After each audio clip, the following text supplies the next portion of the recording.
the Bond theme has been in our lives for as long as we can remember. You know, you're in the womb, what do you hear? The heartbeat and the Bond theme.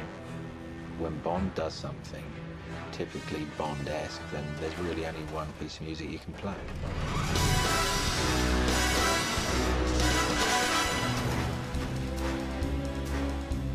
James Bond, the character, doesn't spend a lot of time talking about what he's doing or how he's feeling. So the music has always had to kind of give you a sense of what's going on within Bond. The adrenaline, the tension, the joy, the anxiety. You hear the Bond theme and it gives you that shot in the arm.